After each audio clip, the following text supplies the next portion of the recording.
Hey there, internet friends. Welcome to another episode of That Nerdy Site Show, a weekly podcast where the team members from That Nerdy Site get together to talk about our lives and all of the nerdy things we love about them. I'm your host, Trevor Starkey, and joining me once again this week, Cameron Abbott. How you doing, Cam? Hey, what's going on? What's going on is last week, you and I made our predictions for the 2023 Game Awards. You cleaned my clock. I think you beat me 14-10 in terms of correct predictions. So you and I went and grabbed Portillo's yesterday, so I've already paid up and settled up on the bet. And today we're just going to kind of talk about our reaction to the awards themselves, as well as kind of like the big games we saw come out of them, all the bad Geoffness of it all, and yeah, the good, the bad, and the ugly, I guess, of the Game Awards 2023. There were a handful of other things we've been playing. I know you got your platinum for Elden Ring. Congratulations on that. Thank you. I hopped in, was playing through the Lego Fortnite and Rocket Racing and Fortnite Festival, new modes in Fortnite, but we'll kick that down the line, maybe talk about that next week. So yeah, today's just going to be the Game Awards stuff. So that's our big topic of the show. And I'll throw it to you, Cam. Where do you want to start on this one? Let's just talk about the massive elephant in the room. Oh, you mean Simu Liu's leg? His leg in a cast? Yeah, no. I wish that was the biggest controversy or biggest problem that the Game Awards had this year. The Game Awards, there was an article, you and I have briefly discussed it, from Paste magazine online. There, right before the show went live, they put out an article that said, hey, here's why the Game Awards suck. And every single thing in that article was correct. People watched this just because, you and I also had a conversation where I'm an optimist who's wrong a lot. Mm-hmm. And so any sort of jadedness or problems I have, I usually am still willing to give it another shot for most things. This was one, I am really to a point now where it's I think halfway through the show, I started just hate watching it. Yeah, I mean, it's definitely the long running thing is it's not the Game Awards. It's James Stephanie Sterling calls it the game advertisements. I, alongside many others this year, have been hey, maybe they should just do away with the awards part and start calling it the Winter Game Fest, because that's clearly where Geoff's focus and attention is, and it's just continued to decline over the years. More and more awards just get kind of pushed off to that side stage, with Geoff just rattling through them and spending 2 minutes to announce 5 awards with no recipients, no speeches, nothing like that. I tweeted out the night of I'll be really curious to see what the breakdown of the awards versus advertisements versus world premieres versus performances and stuff, and it was basically 18% of the show was awards, and that's including the award speeches, which everybody was getting cut off, obviously.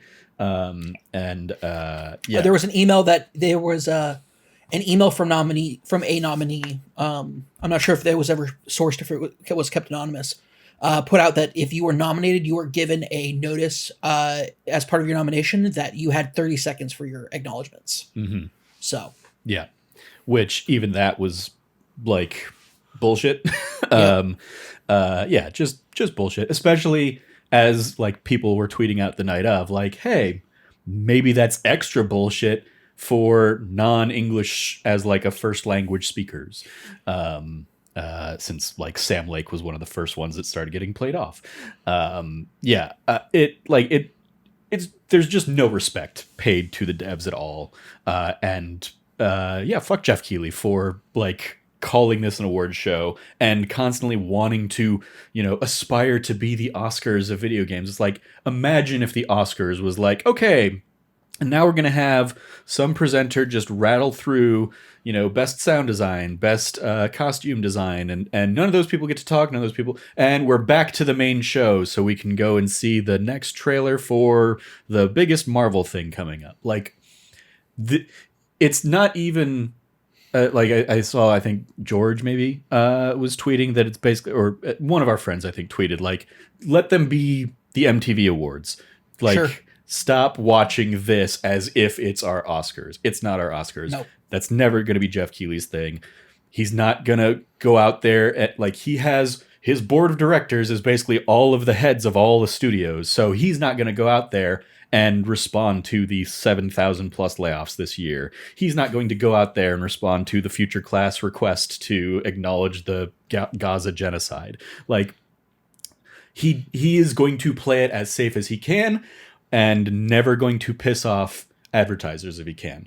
And we should not support him, because that shouldn't be what this industry speaks to. I saw people kind of in the fallout starting to basically be like, don't include me in your future games then. If you're not, like, in your future class, like, if you're not going to respect, I don't want my name attached to the thing that you're putting out there is like, oh, look at how good we are. We're honoring the future class of games. If you're not listening to the future class of games, then no, fuck you, Geoff Keighley. Not only that, but also the massive disrespect. Blessing Adeoye Jr. tweeted out. Oh yeah, just their seating. Their seating, well, like half completely blocked out. Yeah, half the future class can't see the main stage because a jib was blocking it. Yeah, and it's like, just on every level. I remember when it was first started out, like, it was originally like the Spike Game Awards. And so you kind of expected that. And then the first year or two of Geoff's Game Awards 2015, 2016, it felt like, wow, we really are pushing more for this.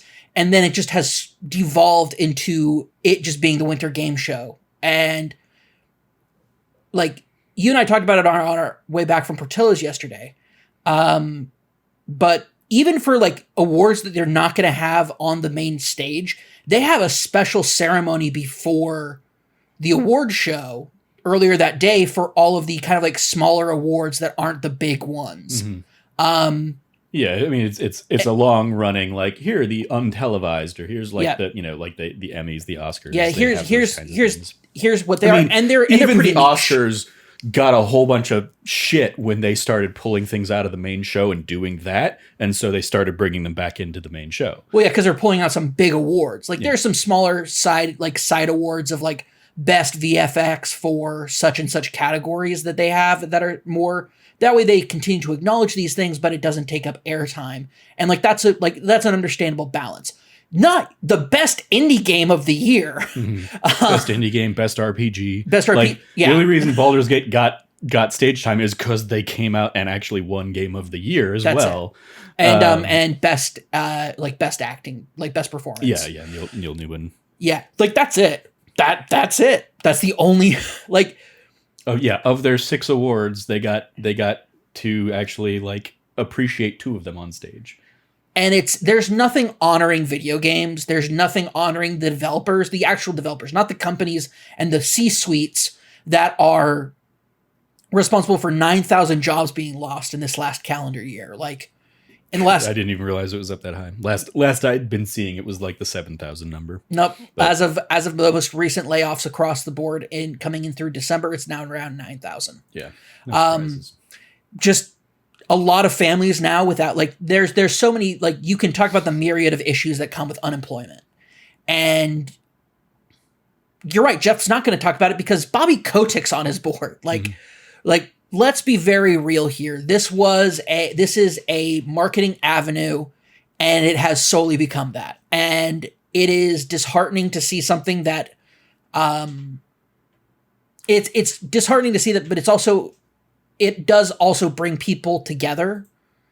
And to see the thing that brings people together be such a massive, like, shit show is super depressing. Sorry, I'm just double checking. I know the numbers. I know Bobby Kotick has been on the board in the past. Oh, you were checking to see if he still is. Yeah. I don't think he still is. Yves Guillemot is still, though. There's a problem within and of itself there. Yeah. No, he does not appear to be. Kotick does not appear to be on there anymore. Well, there you go. But yeah, it's just like, it is. I mean, more people have like tweeted this stuff out. It's how many cool celebrities can I meet? How much time can I fawn over Hideo Kojima this year? And like, for the people who are excited about OD, cool, I'm happy for you, but that shouldn't come at the expense of like actually celebrating. If it's supposed to be an awards show, awards should be front and center. Like, that's what the show should be.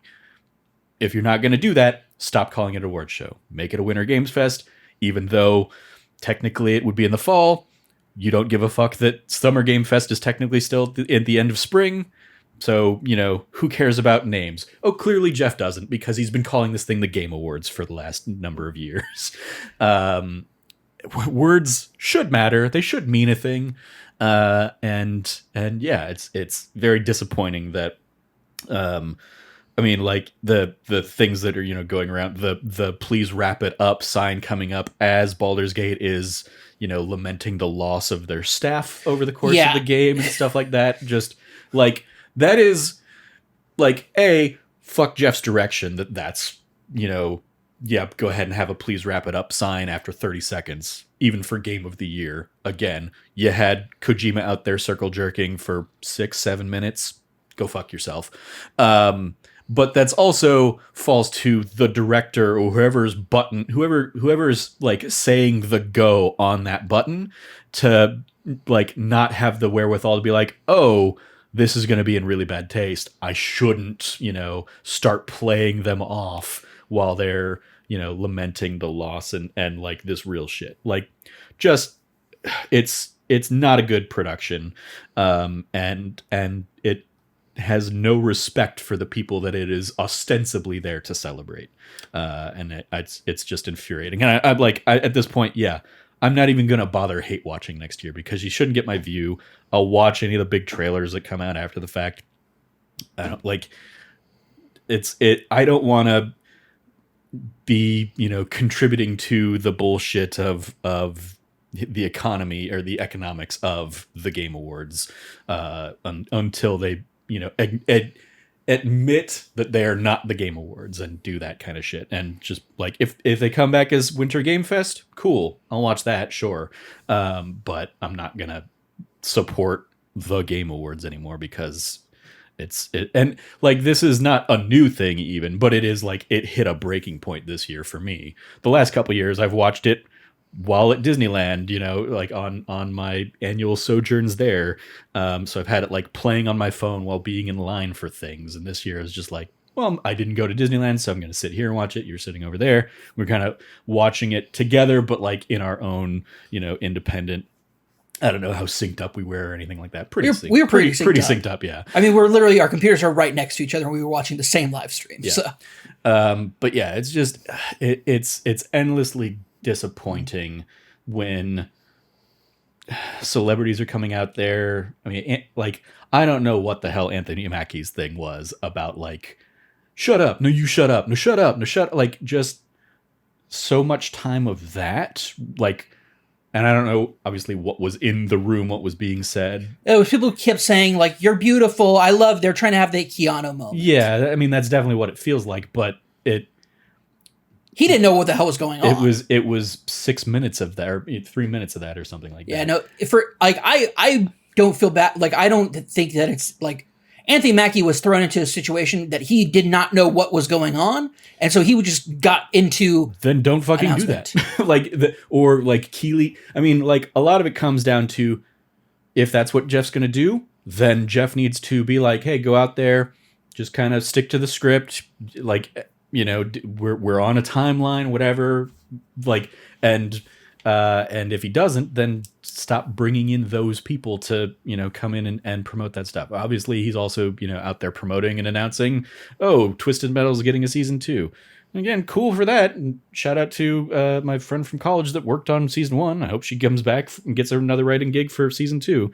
But like, there was just such a cringe to it that I was just endlessly rolling my eyes and thinking, like, this should not be what the Game Awards represents.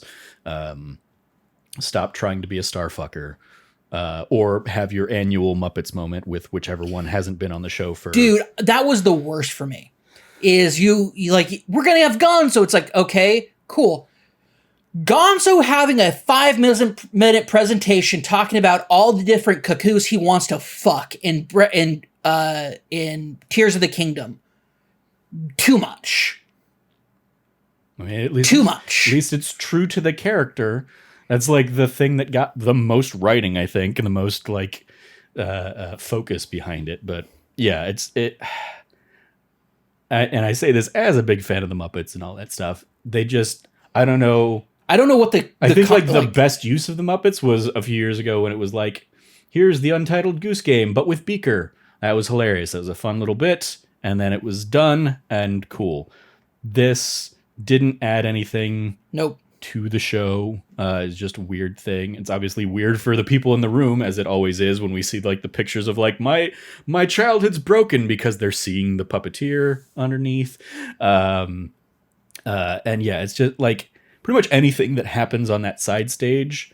I was angry about this year, including that like game accessibility was shifted to the pre-show. At least they got a little bit of a speech, but it was in the pre-show. So massive shout out to, like, you could tell the two biggest contributors to that are one Sidney Goodman and the other Kyle Bossman, because that had Kyle Bossman's humor all over it. But honestly, Geoff, don't show your fucking face next year. If you want, like, make it just those, like, make it just Sidney. Sidney was way better. That being said, like, shifting over to it though, like, yeah, I mean, that's the craziest thing. The pre-show gave people more time to actually say something than the actual show did. And that just doesn't make sense. And two, is just fucked up that it's that bad. It's this bad. That it's gotten this bad that you need to shove in as many world premieres as you can, all this stuff. And like the one thing you should not have decreased in percentage, it certainly shouldn't be the awards that decrease their presence. God, it's so bad. It's so annoying. Yeah. Other things that were irksome. I mean, or another thing I jotted down.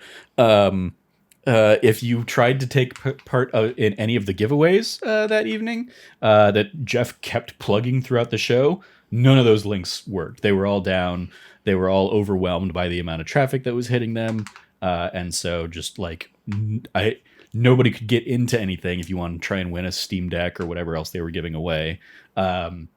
Which was like, okay, then stop plugging it, or acknowledge that it's down, make some kind of public thing of like, hey, we're so sorry, we're running into, traffic issues. Like the fact that it was just silent, that like hit both him and the main account. I tweeted out right before we started recording, and went back through like their accounts and tweets, and yeah, there's like nothing out there.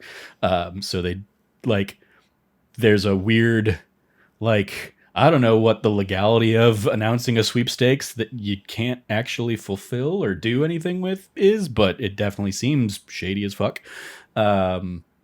Especially when that hasn't been a problem in the past. So I don't know if it was just the partner that they used this year for like hosting that, or what, but yeah, that was just another dumb little thing of like, oh, it's like, I was like, oh, what is that link? What does that look like? And yeah, just like going there and being like, well, no, this is just completely down. It would say like, oh, we're installing an update or something like that. And then if you like kept refreshing, you might get into a queue, and that was like 4 hours, 6 hours, 5 hours long kind of stuff. And it was just badly, just terrible administration, really, all around. And yeah, it was just an incredibly frustrating thing, especially again, like the biggest things that people were like rallying. I knew Geoff wasn't going to respond to any of those things because that's not who he is. That's not what this show is. And so yeah, my tweet on it was like, hey, I'm so sorry. He's never going to care 1% about your, political genocides or your layoffs compared to his love of Kojima and whatever he's going to do to get Kojima on the show. And it just like, even that just continues to be awkward and weird after all these years. Like we ostensibly got 6 minutes of Kojima up there to show off a few face cam clips and announce that Jordan Peele's working on it. And it's like, that could have been a blog post. Yep. I don't know. Maybe it's just because I didn't really grow up with Metal Gear Solid. I don't get the industry fascination and adornment of Hideo Kojima. So like so much of that's just going to fall incredibly flat on me on top of everything else. Any other just shitty of the shit that you want to talk about before we actually talk about maybe Sure. like the things we liked about the show? Wukong being there at all, having a thing to do after the massive expose that Reb Valentine did for it for IGN, where that entire game studio, like if you haven't read it, I highly suggest you go read it. It is a very well written, per usual. Rev Valentine, I've been a massive fan of hers and her writing since she was at game.biz. Game industry. Sorry, GameIndustry.biz.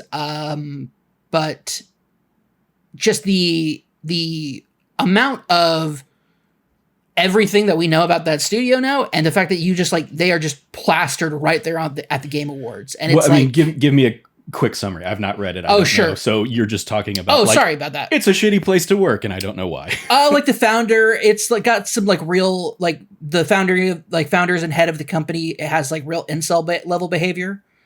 That is a lot of like sexual harassment and just being gross. Okay. Just being shitty. So old Riot stuff. Yeah, like imagine like the Riot stuff, but for a like studio that has been touted as being like the breakout star of the Chinese game dev scene, of with its kind of like its test that came out earlier this year, doing super well. Like a lot of big news, and like and I'll be honest, like the story of the Journey to the West continues to be like one of the greatest pieces of Eastern canon in the literary world. And so getting to see a cool adaptation of that is definitely on like my list of things I like to see. And it's super depressing when it's coming from a studio that is so shitty. So that is a bummer indeed. I saw people tweeting about that and referencing Reb's thing, but since I hadn't read it, I had no context for it. I would actually recommend reading the piece. It's extremely good. Just very disappointing. Very just by and large disrespectful to the people that are, ostensibly there to be celebrated and be treated like shit. They're clearly not. That said, it was heartening to see like so many friends in the industry getting together and getting to spend time together, seeing like, the best dressed lists and stuff like that. And everybody like seeing our friends all over it and out there having a great time, seeing like, the best part of the night for me was following along, with people after the show and seeing like people at the after parties and stuff like that, getting to, seeing Cam Hawkins take a picture with Matt Mercer and Troy Baker was delightful. So good. Also, shout out to his outfits in particular. Everyone's outfit was everybody was dressed immaculate. Cam Hawkins came to play. Like the cape on his coat, masterful. I love that man so much, and he is always such a fantastic dresser. But that outfit is just sublime. On every level, tip to toe, sublime. He is so fashion forward, and so like that outfit was just so like light years ahead of just about everybody else. My God, he was so good. Mm-hmm. I actually forgot to text him and tell him that. I knew he was going to be super busy that night, so I didn't text him and tell him that I saw it. But just incredible outfit. Yeah, and yeah, just nice. It was one of those like, that's where I get the FOMO. Yes, especially since I've been to a couple of the Game Awards in the past, and I have never. Like it is always seeing everybody get to be all together in one place is always a delight. Yeah. Just like anytime we go to like a PAX or something like that, seeing everyone just getting to enjoy their company and especially in this like largely isolated industry, especially after the last few years. getting to see people get brought together, getting to see people like meet new people and stuff like that. Like, Ben Starr out there just meeting a ton of people after his breakout year and becoming a meme at the awards. And that man is, if there was a more handsome version of the word adorkable, it would be him. sure. Like he's so goddamn nerdy and so goddamn handsome. I mean, I vehemently disagree with his party of choice, his Final Fantasy party of choice, because that was what his shirt was, including Squall. But I can't complain against. His Final Fantasy VIII shirt that he was wearing. It was Squall and Tifa and Vivi, and I don't remember who the fourth one was. It was Yuffie. Was it Yuffie? Yeah. Was it? I could have sworn he was wearing a lot of different Final Fantasy shirts over the weekend. It was like 4 people, and it was basically like this is my dream Final Fantasy. Yeah, my party. dream party. Yeah, I believe it was Squall, Tifa, Vivi, and I thought it was Yuffie, but I might be wrong. I didn't think it had two people. No, Yuna. There it is. Yuna. Yeah. That's it. Yes. I just looked him up and scrolled down a little bit. Squall and Tifa and Vivi and Yuna. Yeah, because I was like, he didn't have 2 from the same game. No. I mean, that's a great party. That's a pretty. Apart from Squall, yeah. I don't like Squall. Slash Final Fantasy VIII, which is his favorite. So shout out to him. More power to him. Massive respect for another Final Fantasy VIII lover. Love you, man. And speaking of him, like another one of the highlights, certainly. Yeah, we got Final Fantasy 16 DLC, including some that night. Got to get around to playing it. With I've not seen it. It sounds like it's pretty short, which is a little disappointing. Echoes of the Fallen out now, and then we're getting the Leviathan-centric Rising Tide coming in spring 2024. So that'll be. I look forward to seeing what that little extra chapter ends up being, and I'm probably going to just wait until that. Same, yeah, that was my big thing. Especially because it's already going to take a little bit to relearn the controls of that one. Especially if. I mean, my last save on it is the Final Fantasy super hard mode kind of thing, and I don't really have to jump back into the game trying to learn that. So, I'll have to see if I still have access to my non-hard mode playthrough. Yeah, the read that I just double checked on it is the Echoes of the Fallen DLC is about 3 hours long, and the Rising Tide is supposed to be 10 plus. So that's really where the effort is going to be going into it, but it does look like this is just a bit more of filling out these 2 DLCs from what I read are filling out a lot more of the fleshing out a lot of stuff. Basically, this is cut content, stuff that they wanted in the main game but didn't have time for in development, and so we're still getting it, which is great. Yeah. Echoes of the Fallen is $10, and if you buy the season pass right now, it's $25. So presumably, the Rising Tide will be $15 when it comes. Yeah, that for me is the big kicker. It's I don't know about $10 to $25 DLC. I've been spoiled by free DLC for a long time. So. Speaking of free DLC, hey, we're getting God of War Ragnarok Valhalla this week. Free DLC. That's a cool thing. Very cool. It was very cool. You freaked out because you thought it was an Elden Ring. I thought it was Elden Ring and here's the thing, I'm not the only one. A lot of people freaked out because it was Liurna, which is the lake area. The kind of crag looking rocks that were used for that trailer are specifically they specifically did it to make it look like that. And then Kratos walks in the screen and is like, oh shit, we're getting God of War stuff. Awesome. What's this going to be? Oh, roguelike. Yeah, we both got disappointed in that one. It's fine. I'm glad it's free. I'm glad I don't have to pay to, get some of that. I'll be curious, what extra little stuff there is. It's, fun Kratos and Mimir stuff.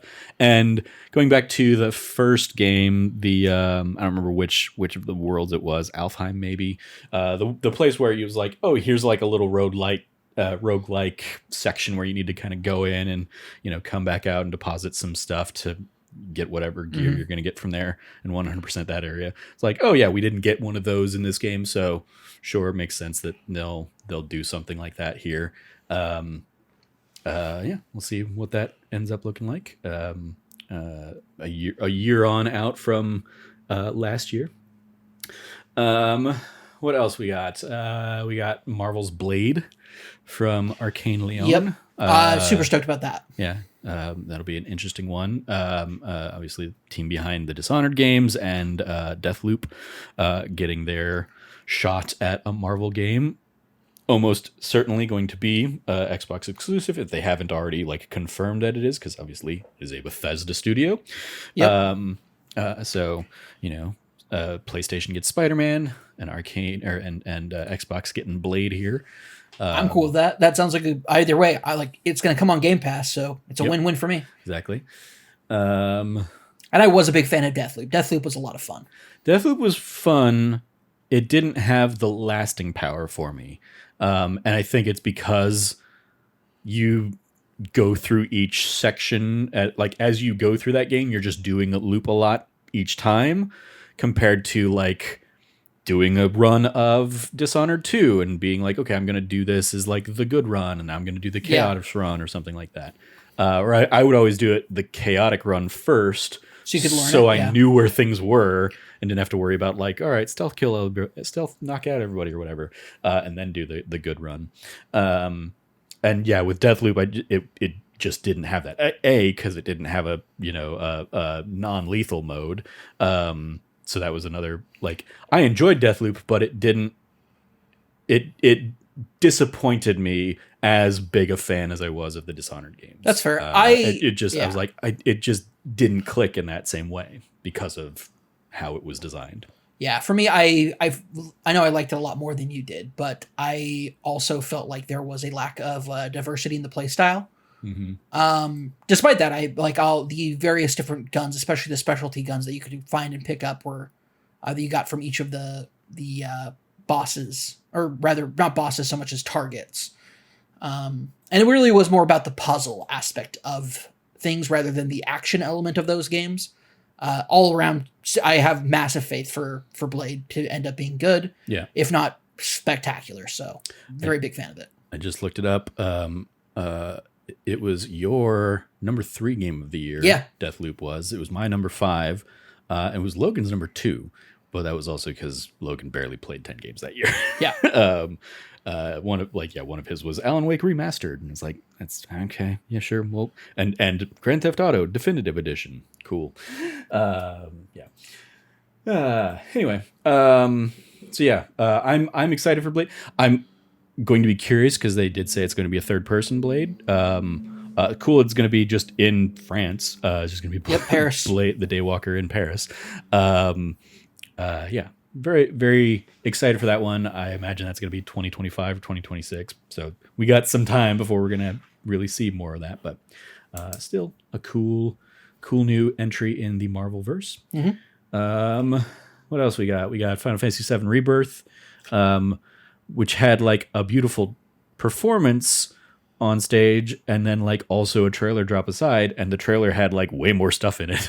Yeah, so well, weird. The trailer, the live performance was just the last half of the trailer. Yeah. So obviously it was a live performance. So yeah. The weird, cool little thing with that, Lauren Allred, who's doing the vocals for that, she was also, I believe, the vocalist in the Rebecca Ferguson song of The Greatest Showman.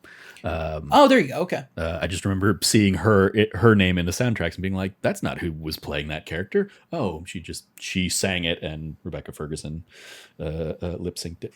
There you go. I have never seen The Greatest Showman because I'm a very anti Barnum and Bailey person. I mean, it's barely Barnum's story, or P.T. and Barnum's story. I understand. They take a lot of liberties. Yeah. Well, he's not an absolute monster of a human being in it, so obviously they took massive liberties on it. Yeah.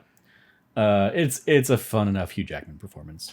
It's turn your brain off for a couple hours and go do the research and figure out what kind of actual person this was.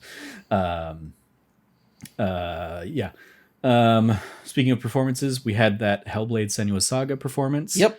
Which, didn't really do anything extra to sell me on that game. I'm already sold on the game. Yeah, that's kind of my thing. Want too. it now, and we still only have 2024 for it.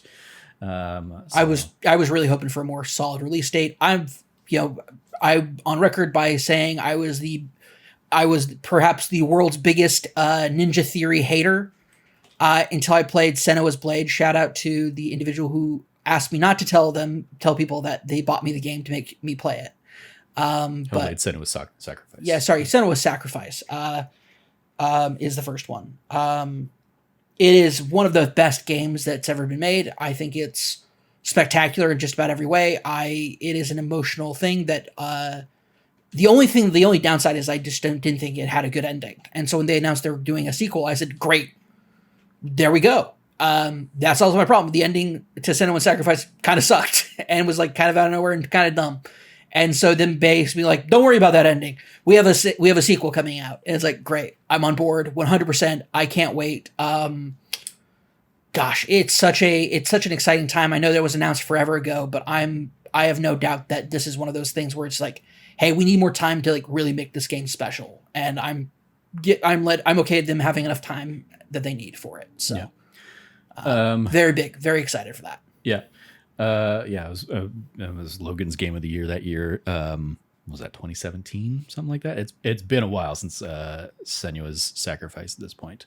2017, because it came out and was like it ended up being like a nice precursor for God of War 2018. Yeah. Getting people a little bit more into kind of like Norse culture and history. The Norse mythos.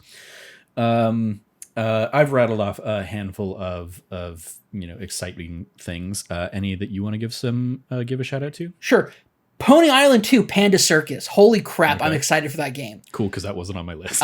Inscription is a game that like I was not the biggest fan of just because I'm not the biggest fan of the game that you play in Inscription. Like the card game that they have. I'm not the biggest fan of it. The puzzle and aspect of it and kind of like the game aspect of it, like the actual metagame around the card game that you're playing is phenomenal. It is brilliant. It is brilliant game design. It is brilliant. Just top to bottom writing is so good in that. The puzzle aspect of it is phenomenal. It's everything about it is great. And so to be like, hey, what if I gave you a game where it's just fucking bonkers? And it just is, I'm very excited for it. I have no idea what it's about, but it looks bonkers as hell, and I'm super into it. So there you go. Yeah, I heard a ton of people loving Inscription. Never got around to it. Don't have a ton of interest in getting around to it. And so this one is like, oh, the Inscription team, cool. And then showing off like, okay, yeah, here's this like, video game thing you're going to be playing, but then here's like the real world that you're in, and the back and forth is like, okay, this is definitely like a trippy, and based on the buzz and murmurings I heard very loosely of Inscription, I'm like, oh, okay, yeah, there's a meta element to this. Of course, that makes sense. That seems to be all the rage these days. But yeah, I was like, cool. Yep. I don't think it will do anything to get me on board, but yeah. Another game I was super into was Windblown. Yep. Windblown is up there for me. I'm super excited for team of 3 going at it, going through these levels and making it to the very end. I'm very excited to see like the gameplay looked really cool. Everything about it looked really awesome, so I'm super stoked for that. Yeah, beautiful art stuff. Yeah, art style was awesome. It's another it's roguelike, so that's very hit or miss for me. I never got into Dead Cells. It's from the Dead Cells team, obviously. But it looked like it had Hades vibes, and Hades obviously hit very well for me. I don't know if I'm ever going to be the person that's like, yeah, let me hop in with other people for a Hades type experience, but because it's one of those things. I will inevitably the one always dying and feel like I'm holding everybody back. And it's going to be why I didn't get into Final Fantasy XIV for the longest time, because, feeling like I'm letting the team down kind of stuff. Yep. So, yeah, it'll be interesting to see how the co-op gameplay of that one is.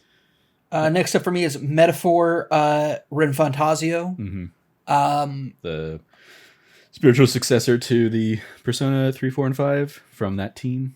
Yep, the core Shin Megami Tensei team, or the core Persona team, now going off and making this as part of their own side studio.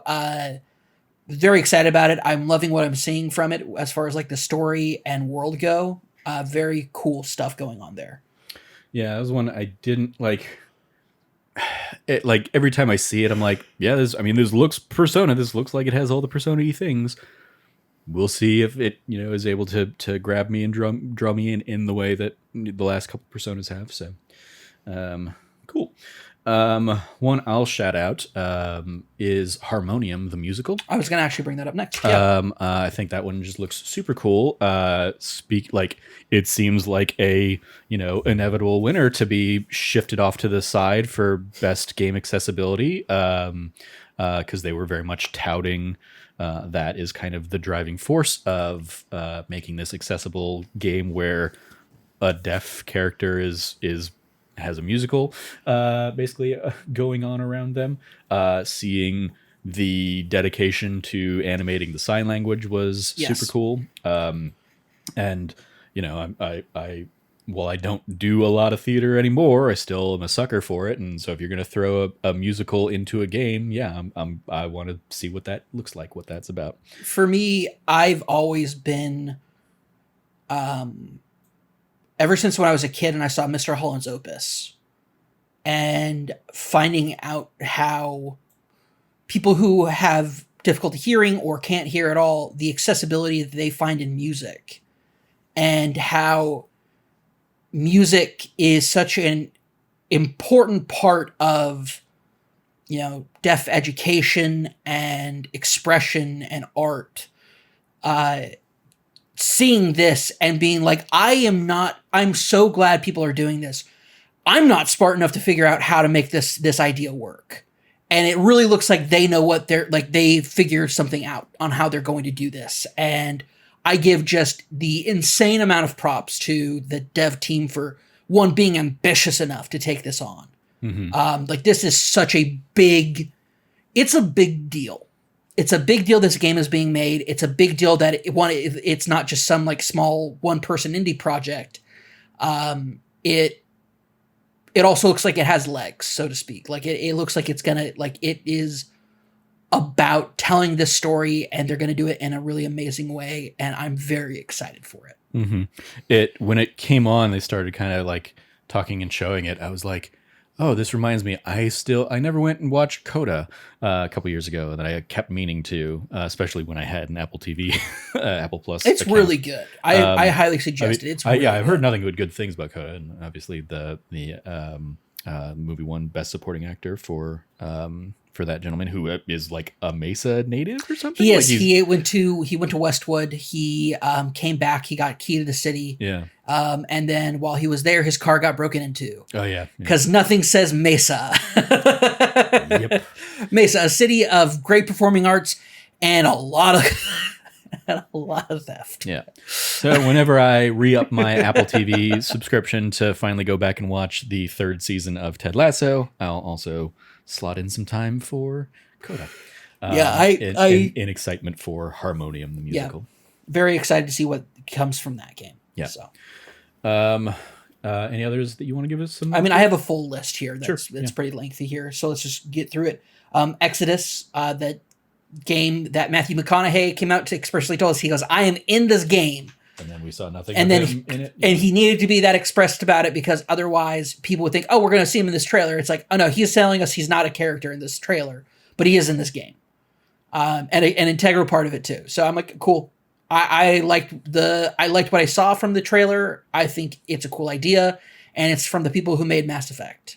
Not the studio that made Mass Effect. Yeah, I was going to say, the people. It's from ex-BioWare developers. I mean, but that, like... Yeah, I could get burned again like I got burned with with that one game. There have been a handful of games I've seen that are like ex-BioWare people making such and such a thing. It's like, cool. Do they have the budget that they had when they made Mass Effect?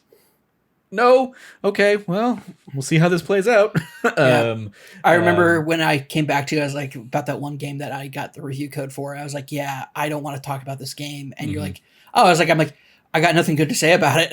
Like, what I was originally like, hey, this is really rough around the edges, but it has a lot of potential. And then playing it and be like, did they ship it from when I demoed it? Like, nothing's changed. Admittedly, I don't even remember which game you're talking about. I think I do. We'll talk about it off camera, but because I don't want. I just don't like talking mad exactly. shit about developers, especially because for a game that I held like very close to my chest, I was like, I can't wait to play this game eventually. Like I can't be too specific about what I was going to say because there's only like a handful of games that qualify for this thing I was about to say. So it's a bummer, and it's always like a roll of dice. It's like, of course you're going to try and sell yourself on like, yeah, I worked on these big things, but how, were you the lifeblood that made that, as special as it was, or was it the whole team? And hey, you're not the whole team that has moved on and is working on this thing. For me, it was like, I forgot who said it. They're like, was it the accounting department? Like they used to work at like, ouch. Somebody's like, yeah, ex-BioWare devs. Yeah, they worked at BioWare in accounting. It's like, what's next on your list? After that is Prince of Persia. I'm super stoked for Prince of Persia. I like the idea that you're saving the Prince of Persia. I think that's cool. I also just think that like what we saw in that story trailer, like goes well with the gameplay that we've seen from earlier trailers. It really makes me excited for this game. Remember like a couple years ago when they like announced that they were doing a Sands of Time remake and it was supposed to come out like 3 months later and then nothing? Yeah. Wild that like that's still not here. But yeah, the new one, I like the art style of the new one. I like that it's a old fashioned side scroller kind of thing. I'll definitely be intrigued enough to check it out. Sands of Time is probably the only Prince of Persia game I've ever played, so I don't have like a deep, history with the franchise. I enjoyed that one. But this one looks cool enough to, if depending on what else is out around that time kind of stuff, maybe it'll pull me away from Baldur's Gate. I don't think anything pulls you away from Baldur's Gate. My umpteenth playthrough of Baldur's Gate at that time. You're literally in between Act 2 and 3, aren't you? I just entered the area outside of like the lower city. I'm in Act 3 now. Again, my fifth, sixth time. I've lost track at this point. My honor mode run. And everybody after this, he's going to do an honored no death run. Oh God, no. No. Although I've only died like 3 times in this one. Like Asterian's dropped a couple times and I've had to revivify him. And then I died once when Asterian didn't stop drinking my blood, and I couldn't get him to stop drinking my blood. So yeah, it's like within the scope of using a revivify spell, I've been fine. Anyway, another one I'll shout out: No Rest for the Wicked. That was on my list as well. This is the new isometric action game from the team behind Ori and the Blind Forest, in a multi-platform, non-Xbox exclusive. So that's cool, and it looked like it had a cool, fun little art style and design. And look forward to seeing kind of what's new from their team. Didn't give me like a ton of like, it didn't remind me like a ton of Ori, so it was very much like, I'm glad they're showing, this is the team behind Ori, and it is the studio behind Ori. It's not like, some of the people that made Ori. It's actually that studio. So yeah, just seeing a different flavor from them, because as much as I love the Ori games, they also have a very steep difficulty curve at sometimes, and I also find myself. I have to be in a very specific mood for a Metroidvania to hit for me. And not like, because so much of it is backtracking and it feels like I'm wasting some time and stuff like that. And the Ori games, to their credit, I got through both of them, and they have beautiful stories to go along with them in their art design. So yeah, I'm looking forward to No Rest for the Wicked when that one comes out. What's next on your list? Next on my list is Kamuri.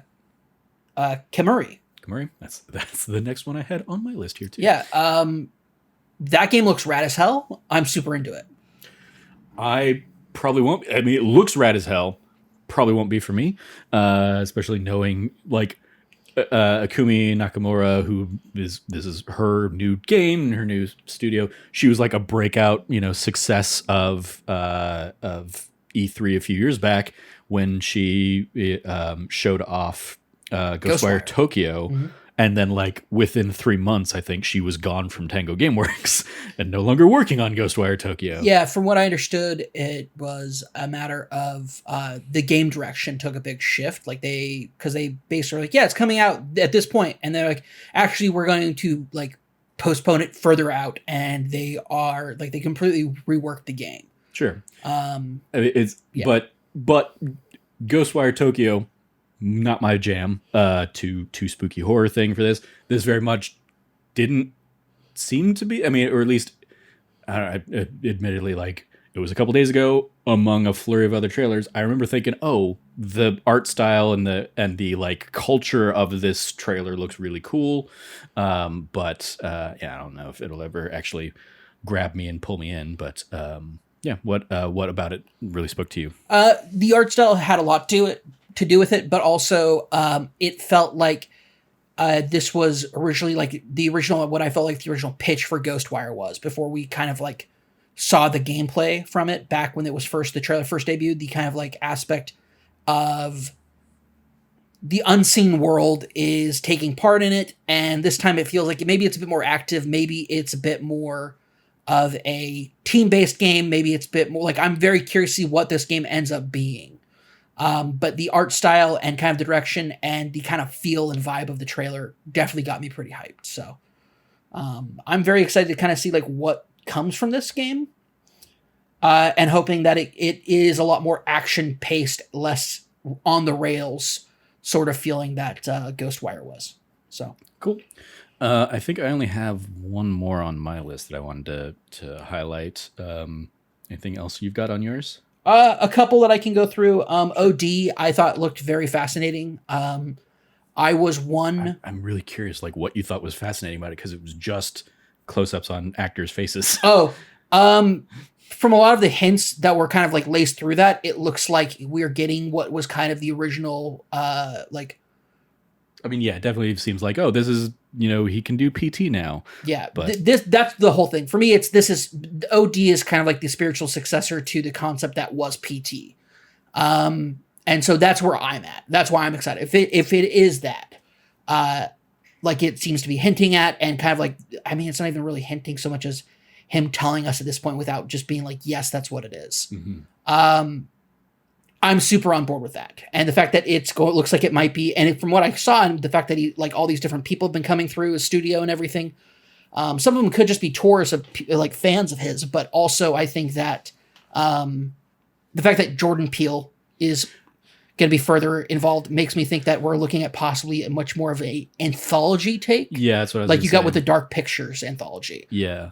That highlight of like he's one of multiple creators I'm collaborating with on this definitely strings and Jordan Peele also did the Twilight Zone remake in a similar kind of like, okay, yeah, let's get a whole bunch of different like voices in here and telling some stories.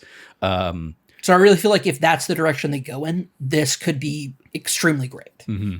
So yeah, it'd be interesting. It'd be like I guess I would be curious if it's like, oh yeah, it's a series of shorts that don't necessarily all really tie together. Like you boot it up and you can pick which story you're going to play or whatever. Also, I was really excited about a lot of the actors and stuff that I saw in that, like in that close up on it. Like I'm stoked for it. So I think Hunter Schafer was the only one I was familiar with, and even that, like I've never watched Euphoria, but I know Hunter Schafer from Euphoria. Sorry. Not a bunch of actors, a bunch of the kind of like stills that we got of it. Looks like it could be pretty cool. Anyway, my point being is I'm excited for that. I think that it could be very cool if it ends up being that way. Next up is Dragon Ball Sparking Zero. Bringing back the Budokai format, great. Budokai Tenkaichi 3 is still one of the best fighting games of all time. I will throw hands over that. As a Dragon Ball fan, it basically had everything from everything Dragon Ball plus like alternative original stuff that they got done and thrown in there from like old sketch work that Toriyama did for like the alternative fusion ideas that he had at the time, bringing those into the game as kind of like fun side things that you could do and unlock. Great stuff. Very excited to see what comes out of that. Definitely been itching for another Budokai Tenkaichi style Dragon Ball game for a long time. Closest we ever got was Dragon Ball Fighters, which in itself is a fantastic fighting game, but a very different kind of fighting game than the Tenkaichi Budokai series was. Just all good. All straight over my head. I went through that as fast as I possibly could, knowing that it was just like going in one ear and out the other. And it took pretty much the entirety of you talking through it. I was just scrolling up and down the IGN article of like the Game Awards 2023, everything announced, just trying to find where that trailer was and see what they had on it. And finally I found it near the third wave down the page or something like that. Fair enough. Yeah, no, I know for a fact Blessing out of UA Jr. was down there in the audience, like marking out for that. So sure. Next up is Tales of Kenzera Zhao. Yep, Kenzera Zhao. That's the last one on mine as well. I have more than that, but I will say Tales of Kenzera Zhao it looked really, really, really fucking cool. And I'm super into whether it's the gameplay, the story stuff that we got out of it, the kind of like high tech, I don't want to make it so derivative that every time we see like a technologically advanced style done in like the like sub-Saharan architecture style that we are always just like, it's like Wakanda. Because I think that's just too derivative. But the kind of like that aspect, that architecture and that kind of like those cultural touchstones put into a tech future tech sort of state excites me. I love this idea. I love the art style. I love everything I saw out of it. Also, shout out to that actor who was originally Bayek, who started his own studio to do this game. Shout out to him having like some of the best drip also at the Game Awards. Sure. My God, that guy was draped. I mean, yeah, definitely looked good. And I like, for me, that was like one of the nice, like, hey, it's really cool when you let the dev explain why this personal project is exciting to them and give them just a couple minutes of time before they, show the trailer. Him telling this, touching story about like taking a chance, making a bet on his own. And then also this being a story about like grieving his father and stuff like that. I'm very, it having like the EA Originals backing. It's like, oh, that's really, really cool. So it's going to have some weight and quality and heft behind it. So, and also shout out to EA EA Originals still being a thing. Yeah. Out of all those big studio stuff where they were like, hey, we're going to do this, these like indie games, I think they're the only ones still doing it. So. Yeah, I guess UB Arts doesn't really do much anything anymore. Yeah. So shout out to EA, like at one point named the worst company in America. I mean, they're still bad, but they're still bad. At least they have like some highlights and some spots. Right. What next? What do you have next? Next up, that was the last one I had on my. Yep. Next up is last. Oh, and that's coming out April 23rd, 2024. It's one of the few things we actually got a date on. So shout out to them shooting their shot. Yeah, I'll just say real quick, the Sega announcement, I'm a big fan of all those games, so I'm stoked for those. I was like, I enjoyed Crazy Taxi, back when I had to play it in the arcades and stuff. So interesting there. What were the other ones that came? Like Jet Set Radio, no, Shinobi, Streets of Rage, and there was a fifth one. What was the fifth one? I don't recall off the top of my head, but at first I thought they were going to announce like a Dreamcast like mini announcement, which I would have flipped for. But if it didn't have Bang.io, it would have been a miss. Bang.io is a Golden Axe was the Golden Axe. That's it. Yeah, like a really good looking Golden Axe too. The OG Golden Axe, ancient ass game that really sucks. So, getting a new version of it sounds rad. Yeah. But yeah, no, I'm super stoked for that. Following that is first Berserker Kazan. That looked like some really rad as hell gameplay. And I was down with it. So I almost asked you while we were watching it. I was like, Berserker, that has something to do with something Cameron really likes, and I realized like, no, Berserk is a different thing. It is a different thing. I don't think. It definitely gave me like a little bit of Berserk vibes from the dark broodiness that I'd seen of Berserk. I was like, nah, this is dark tones thing. and violence. Yes, that's definitely a Berserk style thing. This one is much more in line, I think, with the. It's probably going to be a take on the kind of Berserker culture. found in very niche, like older Norse culture stuff. Is my interpretation of it. But they could also just be doing something very fun in a fantasy style setting. It is not Berserk, that is for sure. Yeah. Although Berserk is named Berserk because of Berserkers, but either way. Oh, other thing I wanted to shout out on that I'm looking back through, like I was taking notes as the Game Awards were going through, and I'm looking back on that to find what the fifth game was. And I'm looking, one of the other notes I had on the Tales of Kenzera Zao is it was made with support from Critical Role. That's so right. I'm curious what that's going No to idea what that was. What that's going to entail, because like that came up. I was like, oh, is this going to be like some kind of like TTRPG, gameplay or something like that? I was like, no, this is straight up side scroller action. Okay, so is it like Critical Role's the cast, or they came in and did some lore stuff, or yeah? I'm just very curious what that partnership. Did Matt Mercer like help write the game, and so like they're just like he's basically got paid through his studio? Like, what's the deal? We'll see.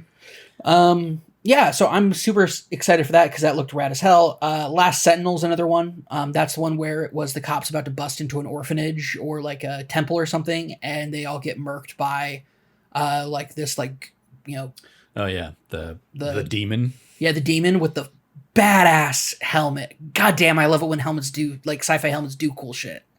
Yeah, it was just awesome and rad, and also ACAB forever. Let's see. Next up with that is First Descendant. See, like part of the issue with the Game Awards is like the last three ones you've highlighted just all feel a little samey, generic-y kind of to me in terms of like, the names are just kind of like nothing and off of just a first pass. But then also like just trying to rack my brain through like, okay, which cyberpunky kind of future dystopia was this one? This was the one with the giant robot that the friends all were trying to like kill. Cool. Yeah, I don't remember. That's fair. It's coming out in summer 2024. There you go. There were a lot of those this year where I was like, this is not a like. There were a lot of this is not a Trevor game. I'm never going to touch this. Yeah, it's a sci-fi shooter. So yeah, I was pretty stoked for it because it looked cool. Next up is and this is my last one, is Zenless Zone Zero. This is the action game that was debuted earlier that looks rad as hell. So I'm super into it. And it's from the Hoyoverse people. So it's going to have a lot of support. Yeah. I recognized the name for it, and I was like, it means nothing to me. Oh, sorry. There was one more on my list, actually. It's underneath something else that I have written here. Light No Fire. Light No Fire. Oh, that the what should have been No Man's Land. Yeah. The new game from No Man's Sky team. No Man's Earth.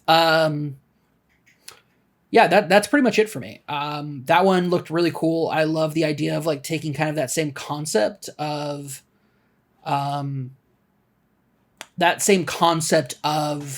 No Man's Sky, but instead of being like you go from planet to planet, it's like you're on one place and you have to explore the hell out of it. Mm-hmm. That to me sounds very exciting.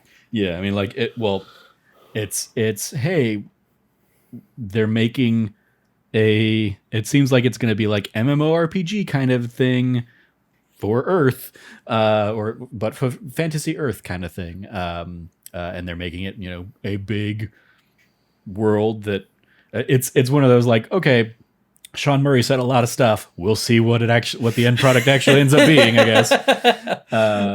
Yeah. He had that funny tweet. What was it? It was, yeah.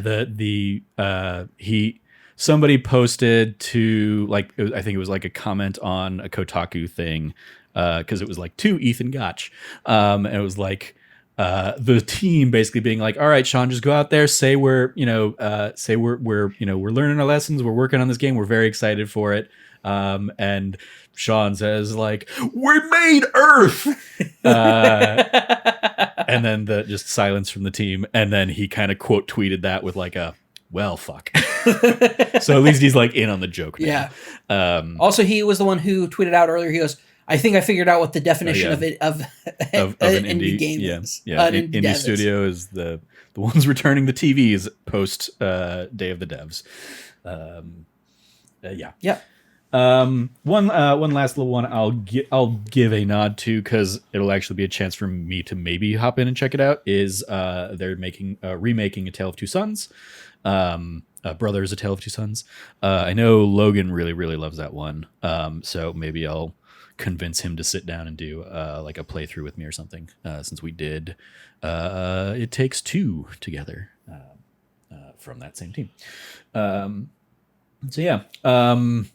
And then lastly, I guess, shout out to Baldur's Gate winning. Yay! Yep. Baldur's Gate, my certain pick for Game of the Year, picking up the most awards of the evening with 6, as well as including both the player's voice, the like fan voted Game of the Year, as well as the industry voted Game of the Year on this one. And plus, it got Best RPG, but didn't get to thank anybody for it. Shout out to Sea of Stars for winning Best Indie, even though they didn't get to thank anything for it. Armored Core 6 won Best Action Game on your side of the plate. Yep. Cyberpunk 2077 won Best Ongoing. I think is just silly compared to the actual ongoing games that were on that list. Alan Wake 2 won. They won 3 awards, and they were big ones in art direction, narrative, and best game direction. So shout out to that. Soken won best music or best score music for Final Fantasy 16. He's the fucking GOAT. He deserves it. The man wrote that soundtrack while he was in the hospital getting treated for fucking cancer. Mm-hmm. Like, goddamn, he's so talented. But on top of that, he's so goofy and funny as a person. His tweet was like, he tweeted out like a sound effect of him like being excited that he won. Oh, nice. I think it would be great if he tweeted out the like Final Fantasy victory theme. Da da da da da da da da. See, if somebody had to say, if like that had been brought up to him, he probably would have done it because he's that much of a fun person. Never forget when he was Final Fantasy, like their fan fest that they did digitally, when he pulled out the like mini like digital sound zoomer, and he like did that for one of the guy's a fucking genius, and he's brilliant, and he's awesome, and he's just the sweetest man. So he deserves that. Like, give that man his flowers. He deserves all of them. There you go. What else won stuff? Chia won Games for Impact. Shout out to that. And that, weirdly enough, Shuhei Yoshida got to go up and give thanks on behalf of the team for that one. So that was at least a nice little moment.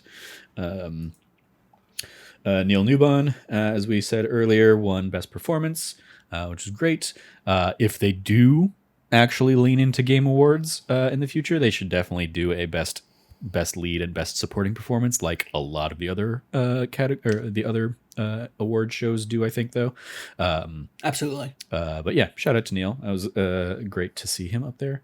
And like his story is one of those like very heartwarming ones where people always tweet out like he was ready to give up on acting before he got the gig, and so the fact that he's found so much success coming off it is just very heartwarming and lovely. Yep. I've seen a lot of him like he most recently did a TikTok where he and somebody else from the BG3 team went to Disneyland. Mm-hmm. And it was just him like pretending that he wasn't having a good time. And it was very, very fun. And in the comments, he was like in the description of the video, he goes like, it was all legit. He goes, if anybody's like reading, it was all a joke. It was an amazing time. And it's like, he is such a sweet man. He has such a sweet heart and a sweet man. And I'm so glad that he won. Ben Starr, of course, incredible performance as Clive, incredible actor, also had a like incredible break. Like this was a career defining and career making role for him. That it's also good to see with like the Warframe stuff happening and whatnot. Warframe 1999. He's going to continue, like he's continuing to have success, and that's great. Nice. Who else? Hi-Fi Rush won Best Audio Design. Yeah. Oh man, that was a surprise for you and me. Yeah, both of us thought it was going to be Alan Wake 2. Yeah. Goddamn, like good for them. Fucking good. Great for them. Speaking of Alan Wake 2, What did you think of the performance from Alan Wake 2? Oh, I muted it and didn't watch it because I didn't 'cause- want to get spoiled for whatever the hell it was. Because they're like, it's from the Gotcha. game. And I was like, I don't want the context about this. Are you actually? That's right. You are thinking about sitting down and doing like a let's play of one the and first two. game, Yep. and then into 2. I watched and I was like, all right, I don't know what this. Like, I have no context for this. GameSpot the next day posted like a comparison of like, here's the sequence in game and here's what was on the Game Awards, and I'm just like, this reminds me a lot of Peacemaker. And shout out to our friend Annie Cortez, who's like, yeah, I said the same thing on my stream, and somebody was like, oh, people dance and it must be like Peacemaker. I'm like, no, it's like clearly a lot of like the similar kind of Peacemaker opening credits vibes. Like, I didn't look at the dance numbers in Barbie and go, oh, that reminds me of Peacemaker. Like, there's a very specific tone. And so I appreciated somebody else in the comments being like, yeah, I think Sam Lake said that was an inspiration for it. So I was like, cool. Well, there you go. That's great. Every time somebody says that, though, I think that they're talking about Metal Gear Solid Peace. Oh, yeah, no. So I'm always confused. I was like, I don't remember that game having That Peace Walker? Peace. Yeah, that's what the thing. That's my problem. Gotcha. Is I hear So you're remembering things wrong. inaccurately. Correct. Yes. Gotcha. Yes. I'm doing it. I'm the one that's wrong. Gotcha. Me. I'm wrong. Yeah. Shout out Baldur's Gate 3 winning multiplayer, best multiplayer. Again, we commented last week in a year where you would normally see that, some kind of shooter. Was it a shooter to be seen in that category? Nope. Baldur's Gate 3 took it, which neither of us predicted. We both, that was our pick for the year, but yeah, neither of us thought that was going to be it. Shout out Last of Us winning best adaptation. Yeah, I think that's probably it on the rundown. Tears of the Kingdom walking away with only best action adventure game, which, shout out to that, but it's just one of those, like, it's wild that like it was for so many people a lock, and then the industry went a different way. Yeah, I'm trying to remember what was the first game that was kind of like the first little like dink in the question of if it was going to be the best, like the top game of the year. And I know there was something before Baldur's Gate 3. I'm trying to remember what it was. Was there? I mean, I feel like Baldur's Gate 3 was like the first one that like really surprised a lot of people. Maybe it was just me. Yeah, there you go. Maybe it was just you. Maybe I was the one. Final Fantasy 16. That's what that was another one that people were like, "Oh my god, this is like really really good." Yeah. Up until that ending, I thought it was going to clinch that for me. Like, this is going to be the best game of the year, but that ending sucks. So, sorry, Ben. If you're watching, Ben. Sorry, ending sucks. We love you, Yeah. Despite your love of Final Fantasy VIII. I mean, that's Trevor. Trevor's the only one who shares. You did great work. I share that. Yeah. God, I hope he doesn't watch this. I would feel so bad for Ben if he watched this. Like, if this is the one he chose, you've got better things to be doing. But I do hope you had a great time at Disneyland and California Adventure. I saw your tweets. Very very happy you had some fun there with Alexa Ray Korea and stuff. But yeah, don't watch our podcast. don't say that to. If we don't want, I don't want Ben Starr watching our podcast. If not Ben Starr, then who? Trevor? Like other nerds that don't have things to do, I guess, like us, nerds with boring office jobs and stuff. He writes. He takes a lot of plane flights. Okay, sure. He travels the world. Yeah, he has time to kill. All right.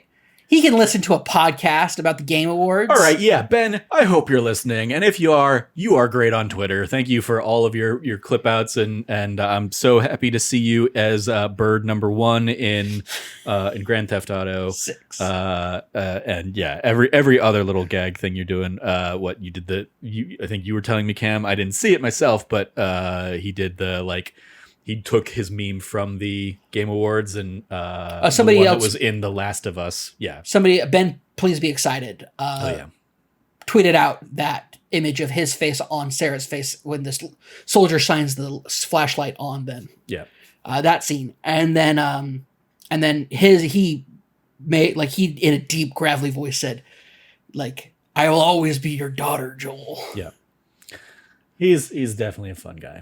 And I look forward to whatever he has next down the line. Well, whatever he has next that I'm going to play. I'm not going to play Warhammer. It's Warframe 1990. Warframe, sorry.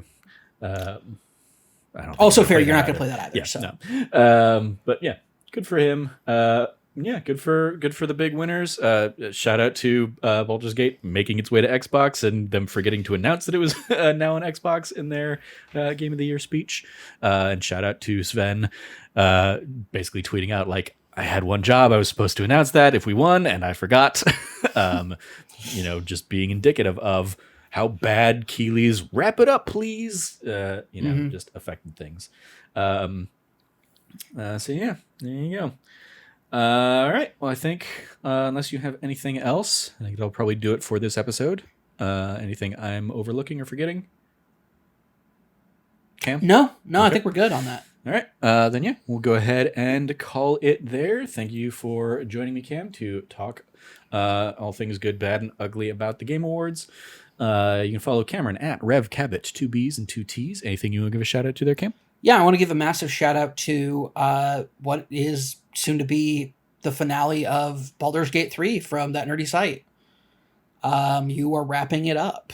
So you already finished the recording the last episodes. So it's just a matter of them coming out. So it's been a long journey. Yep. Last episode should be out December 21st, I believe. So yeah, we got a couple more weeks of Baldur's Gate 3 stuff from me. It's all done and recorded, and yeah, I'm just now in Act 3. I had most of last week off and just got to plow through my honor mode playthrough. So yeah, go check out all that. Those episodes going live Tuesdays and Thursdays on youtube.com/thatnerdysite. Usually at 7 a.m. Arizona time, which is now currently 6 a.m. Pacific, 9 a.m. Eastern. So yeah, go check those out. You can follow me at Trevor J. Starkey. In addition to the Baldur's Gate stuff, obviously, we're now doing our annual holiday stuff on that D Plus show. We did, Logan and I sat down and talked about Home Alone 4, Taking Back the House last week. This was the first of the made-for-TV movie versions of Home Alone, and it's obvious. It was real bad.